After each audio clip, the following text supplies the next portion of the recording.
हमारे अंदर में असीम शक्तियों से भरा हुआ एक विशाल ब्रह्मांड है।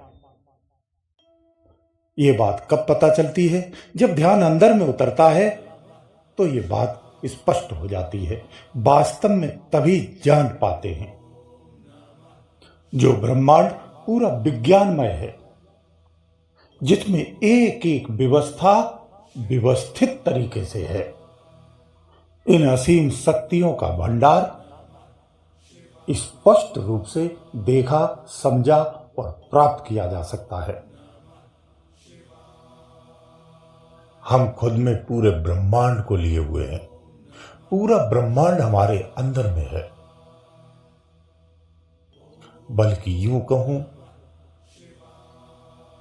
कि आप स्वयं ब्रह्मांड में समाये हुए हो, जो अभी हमें महसूस नहीं होता है, परंतु हमारे शरीर में ब्रह्मांड है, समाया हुआ है। ये बात कब पता चलती है? ये बात साधक को तब पता चलती है जब वो मौन व्रत और शांत होकर के अंदर की गहराई में उतरता है, तो स्पष्ट हो जाता है। फिर वो ब्रह्मांड की सत्ता को समझता है और देखता है। फिर उसे समझ में आता है कि ब्रह्मांडी शक्तियां सब तो हमारे अंदर में ही है। जैसे खुली आंख से आप बाहर में निहारते हैं, आसमान को देखते हैं, तो आसमान कैसा दिखता है? नीला दिखता है। लेकिन केवल आसमान दिखता है ऐसा तो नहीं है। ऐसे ही समुद्र में या किसी गहरे जल में आप उतरते हैं तो उस गहरे जल में केवल जल नहीं होता है, बहुत कुछ होता है। आप इसी तरह से इसी ब्रह्मांड में निवास करते हैं। आप ब्रह्मांड के भीतर में ही हैं, इससे बाहर नहीं है। लेकिन हमेशा आप अज्ञानतावश ये समझते हैं कि ब्रह्मांड अलग है और हम अलग हैं। हमें ऐसा लगता है, जबकि ऐसा नहीं है। आप ब्रह्मांड के अंदर में ही है। कोई भी वस्तु ब्रह्मांड के बाहर नहीं है, ब्रह्मांड के भीतर है। इसीलिए इसकी रचना होती और नष्ट होता है। इसीलिए ये एक्टिव है, क्रियान्वित है। लेकिन अंदर का ब्रह्मांड और बाहर का ब्रह्मांड, इनमें अंतर हो जाता है। अंतर है, बिल्कुल अंतर है, क्योंकि स्थितियां परिवर्तन होती हैं तो उसका प्रारूप भी बदलता है। तो जो परिवर्तन चीजें हैं वो परिवर्तन होंगी, उसे अमर नहीं किया जा सकता है। रावण ने तपस्या करके सारी जुगत लगा ली अमर होने के लिए, नहीं हो पाया। प्रकृति में यही तो व्यवस्था है कि जो जैसा है वो वैसा ही रहने वाला है, उसमें कोई बदलाव नहीं है। अंदर में ब्रह्मांड होने का पता तब चलता है जब हमारा मन शांत होता है। शांत मन में अंदर ब्रह्मांड ही नहीं, आत्म तत्व होने की अनुभूति होती है। जो विवेकी है वो हर क्षण करता है। जैसे एक झील होती है, एक तालाब होता है, उदाहरण से समझिए। जब वो ठहरा होता है, बिल्कुल शांत जल जब उसका होता है, तो उसमें आप कभी निहारना, देखना, तो उसमें आसमान दिखाई देता है। वो बिंब के रूप में दिखाई देता है।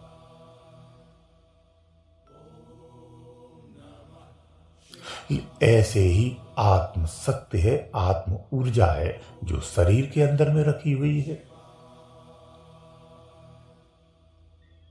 प्रयासों से ये स्थूल शरीर यही का यही सोता बैठा जिस अवस्था में है, अगर आप बैठ करके प्रयास कर रहे हैं या सो करके प्रयास कर रहे हैं, यानी लेटकर प्रयास कर रहे हैं, यह स्थूल शरीर जीवित श्वास लेते हुए यहीं पर रखा रह जाता है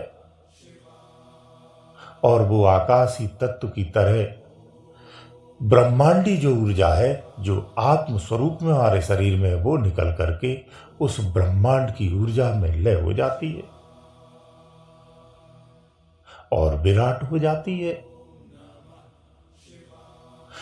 पूरे ब्रह्मांड में एक ऐसी ऊर्जा कार्य करती है जिससे पूरा ब्रह्मांड एक्टिव है। वो ऊर्जा ही है, कोई रूप नहीं है, आकृति नहीं है, परंतु उस ऊर्जा में फीलिंग है। बस यही अंतर है। वर्तमान विज्ञान भी ऐसी ही ऊर्जा की खोज में है और उसे स्वीकार करता है, परंतु उस ऊर्जा में फीलिंग नहीं ला सकता है। यही वो फेल हो जाता है। तो जो ब्रह्मांड में फीलिंग वाली ऊर्जा है, वही ऊर्जा का एक अंश शरीर में होता है। युक्तियों से, प्रयासों से ऊर्जा स्वयं को जान जाती है और इस शरीर से निकल करके उस रूप में मिल जाती है, तो वह आकाश की तरह सर्वत्र हो जाती है। ये फिजिकली घटनाएं होती हैं। यह यथार्थ है। इसी तरह से मुक्ति है। कथाओं कहानियों में से मुक्ति कहा गया है, छुटकारा कहा गया है, उद्धार कहा गया है। होता प्रयासों से ही है। कूदने और गाने से नहीं होना है। उस मार्ग पर चलोगे तो उस मार्ग की मंजिल प्राप्त होगी। सरल सी बात है। जब सारा ब्रह्मांड अंदर में समाया हुआ है, इस बात का हमें जब पता चल जाता है समाधि अवस्था में जाने पर, तो यह भी पता चल जाता है कि सारे देवता कहीं बाहर नहीं, भीतर में है। जिस प्रकार आप बाहर में देखते हैं, ये आसमान, ये सूर्य, ये तारे, ये नजारे, जो सब दिखता है ना, ऐसा ही सब भीतर में है।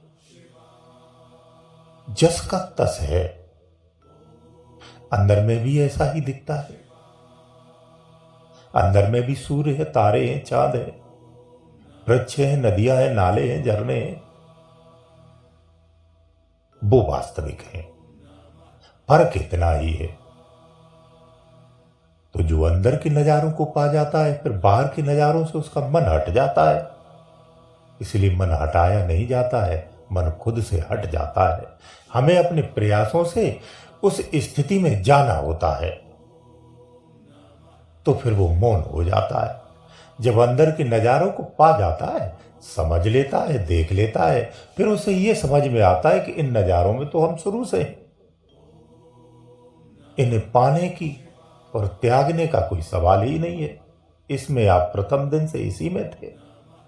ये भेद खुल जाता है, तो फिर वो मौन हो जाता है। वास्तव में मौन की स्थिति यही होती है। पूर्ण मौन हो जाता है। जो आडंबरी बार में जवान को बंद कर लेते हैं, इस जवान को बंद करने से क्या होता है?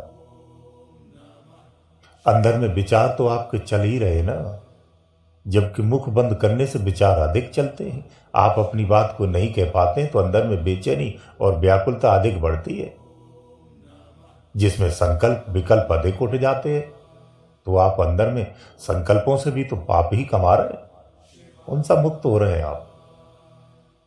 मौन होना होता है विचारों का ना उठना। जब विचार मुक्त हो जाते हैं तो उसको मौन होना कहते हैं। सत्य को समझो, ये विवेक की बातें हैं। संसार में इसी का आडंबर कर दिया गया है। जीव इसी को नहीं समझ पाता है। अगर उसे विस्तार से खुल के बोले तो लोगों को इतना उस आडंबर में फंसे हुए हैं कि नाराज हो जाएंगे। सुधार तो होगा नहीं। इसलिए कुछ बारीक चीजें हैं, विवेकी आप है तो समझ सकते हैं। इसी को मौन धारणा कहते हैं। सच मानिए, ब्रह्मचर्य भी ऐसे ही होता है। जो बाहरी ब्रह्मचर्य की बात करते हैं वो ब्रह्मचर्य नहीं होता है। क्यों? कह देता हूं, जिसे नाराजगी हो जाए कि जो बाहरी ब्रह्मचर्य करते हैं, क्या उनका वीर रिलीज नहीं होता है क्या? फिर भी होता है। तो वो कैसा ब्रह्मचर्य है? यानी सही नहीं है। अंदर से, भीतर से ब्रह्मचर्य की स्थिति में जो ब्रह्म में रमण करने लगता है, जो ब्रह्म में जिसका चरण हो जा जाए, घूमने लगता है, विचरण करता है, ब्रह्म में जिसकी स्थिति हो जाती है, वो ब्रह्मचारी है। उसका आचार ब्रह्म में रहता है, विचार ब्रह्म में रहता है, वो ब्रह्मचारी है। और जो ब्रह्मचारी हो जाता है वो संसार से विरक्त हो जाता है, इसी संसार में रहता है लेकिन उससे भिन्न होता है। इन चीजों को गहराई से समझेंगे तो सत्य समझ में आता है, तो आडंबरों से बच जाएंगे। सत्य को समझने से शांति और सुकून और ठहराव आ जाता है, भ्रम मिट जाता है और भीतर में रखे हुए ब्रह्मांड की सत्ता का आभास होने लगता है। होता समादिष्ट होने से ही ध्यान रखना, ये श्रवण करने से या आपकी बुद्धि विवेक बुद्धि में आपके समझ में आ जाता है, ये ज्ञानवान हो जाती है।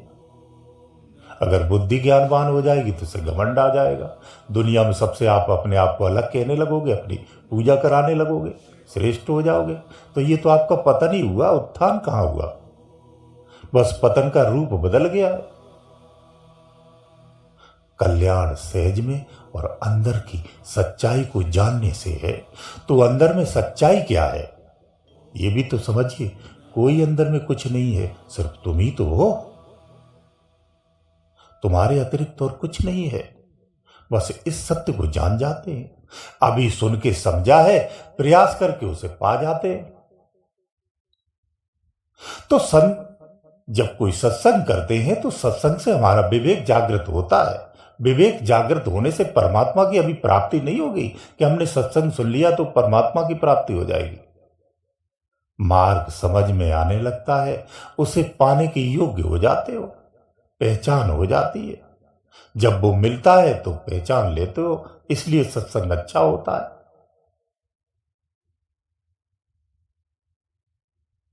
सुनने से विवेक जागृत होता है, ज्ञान होने से मुक्ति नहीं है, पाने से मुक्ति है।